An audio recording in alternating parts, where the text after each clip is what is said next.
Welcome to Bald Guy DIY. In this video, I'm going to show you how you can use Python and a module called Selenium in order to do browser automation.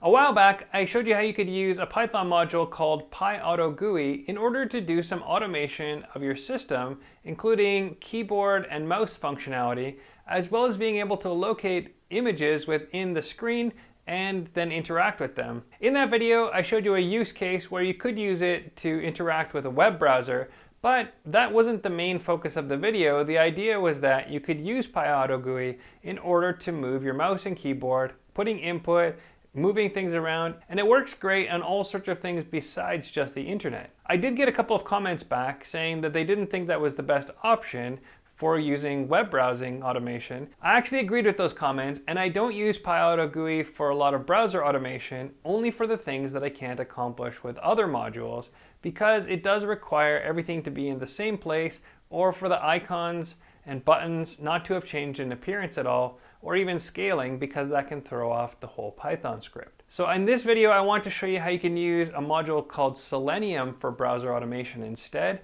and how easily it works to identify the different components on a website and navigate through them, interacting to send keyboard input, clicking a mouse, choosing from drop-down boxes, and so much more. I'll show you the basics on how you can install Selenium as a module, and also how to download Chrome driver, which is the web driver I'll be using, and then also be able to put those things in action to start up web pages, identify different components on those pages, and interact with them. So without further ado, let's jump into it. For the sake of this video, I'm going to assume that you already have Python installed. To install the Selenium module, you're going to go to a terminal window and do your typical pip install Selenium or pip3 install Selenium, and that should be all that you require. If you want to run a sample script to make sure that it is working correctly, you can just do a simple import Selenium, and if that runs without an error, you're probably good to go. Next, we need to download the Chrome driver. That's going to be what actually causes Chrome to be able to run. In order to do that, you're going to check the version of Google Chrome that you already have installed on your computer just by going to the help and about, and then when you know what version it is, you can go to the chromedriver.chromium.org website. As you can see here, you're just going to choose the same version that you have on your computer, and lastly, you're going to download the Chrome driver for your version of Chrome and operating system, and then you need to save it to the installed Python path. If you're not sure what that is, you can run this simple script and then take a look here at the path that you have. On the computer that I'm using for this video, you can see here what the path is. You're simply going to copy chromedriver.exe file there, and you're good to go. To run a test script and get that going, we need to import the web driver from the Selenium module, and then the typical initialization is driver equals webdriver.chrome with a capital C and the bracket because it's function. And then if you want to maximize that screen, which I usually do, I also put a maximize window there. Now that you have the driver object created, you can do a bunch of functions with it. Driver.get is what we're going to use in order to get the website that we want. And in the case of this video, I'm just going to use the kijiji.ca website, which is similar to Craigslist or any other kind of online buy and sell site, but you can put anything you want there. If we run that, you can see here that it does indeed load the Kijiji website, which lets you know that the Chrome driver is working properly and Selenium is calling those things as it should. That's how simple it is to get started. Next, we're going to add some complexity to it, and if you can think of the kind of fields we would want to interact with, it would be something like this search field. So I'm going to right click the search box and choose inspect, which loads the Chrome inspection tools, and you usually have to do it a second time to get the actual object that you're looking for. As you can see from this block of tags, there's quite a bit of information there that's all tied to that same field. If you're not familiar with HTML, it might look a little confusing. As I zoom in here, you can see that there are some things that make sense, like ID equals search keyword, or maybe name equals keywords, you can see here as well. And so those are identifiers that we'll be able to use and point the Selenium module towards. So in this case, I'm going to use name equals keywords. You can also right click the module and choose copy xpath, and xpath is also a reference attribute that you can use to search. Next, I'm also going to right click the magnifying glass, which is the actual search submission button, choose inspect, and if I zoom in there again, be able to see that these are the attributes of that search button. And here we have name, search, submit. We also have titles, labels, things like that. But probably the name, search, submit is okay. Or again, we could copy the X. Next, I'm going to type in some text here and just hit the search button. Let's look for a new BMW as just something testing to do. I won't actually be looking for one of those anytime soon, but it makes for a fun search. In our search results, I'm going to add one more function. I want to add an extra filter and choose only new BMWs instead of used ones. So if I scroll down here through the criteria, you can see there is an option for new. I'm going to right click that link and choose inspect again, and that'll let me hone in on that particular object or element. And as you can see here, again, it has a name, although it's a data ID field, which might be harder to find. So I'm just going to copy the XPath for it instead. Now I'm going to click that so I'll know what the screen looks like once I've actually interacted with it.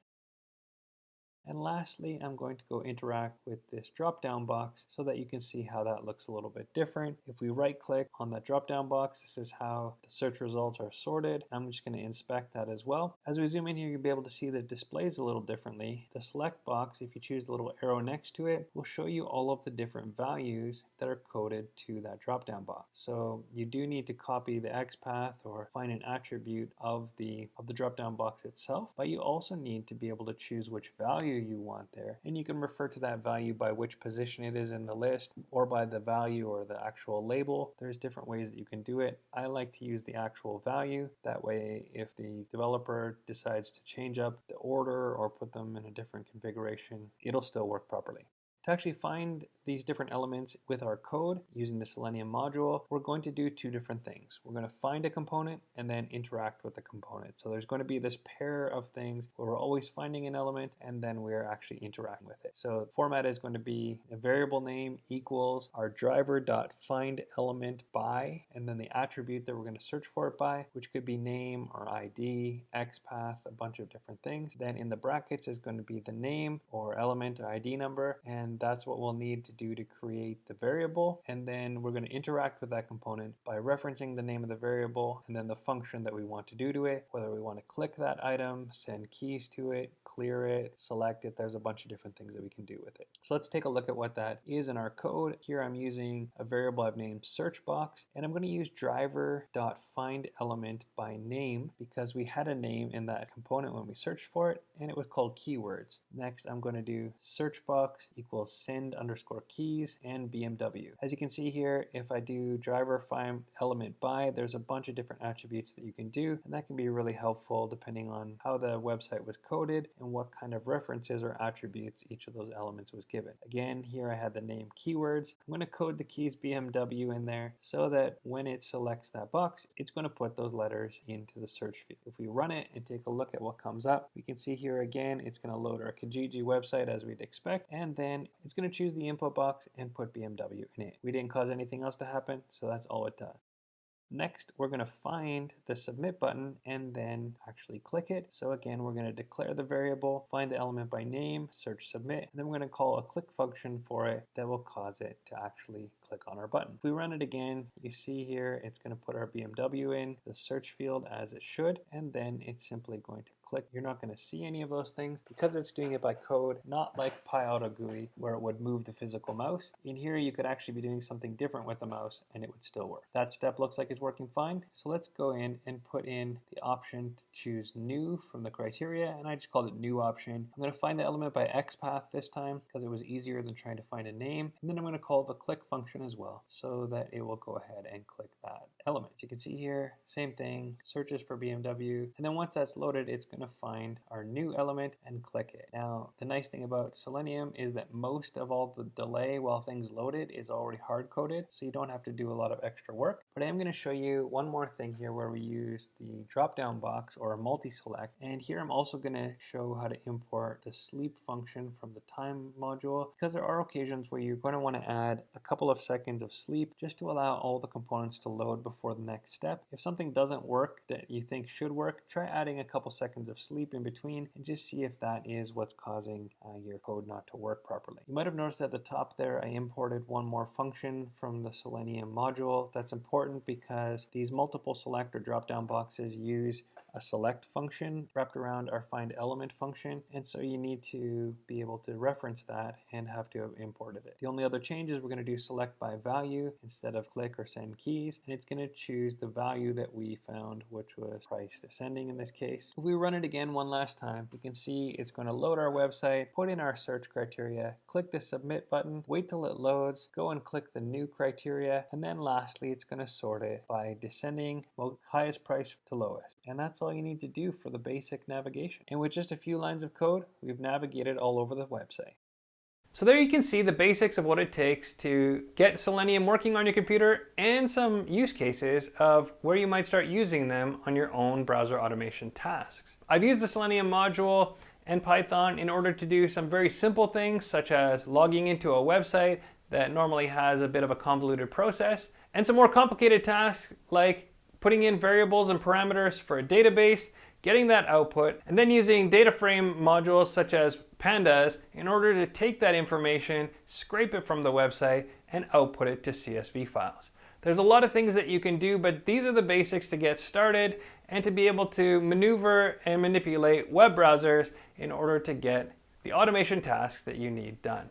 I hope that serves as inspiration for you, and there's so many more features that you can find by reading through the Selenium documentation or even by searching Python Selenium and then the type of task that you're trying to accomplish. When I was learning to do the basics of Selenium myself, that simple Google search, Python Selenium, and then whatever I was looking for, brought up a lot of results and made the process very quick and made the learning curve a lot less steep. What have you created with Selenium? Let me know in the comments or send me an email. My information's in the description below.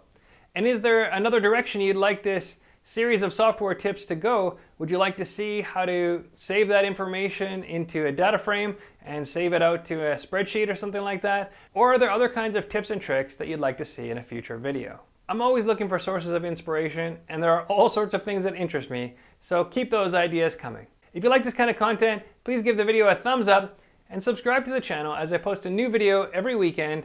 And I have a lot of other projects and interests that I'd like to share with you in the future. That's all I have for this video. So until next time, in all your projects, automate them, make them as easy as possible, and don't be afraid to be bolder.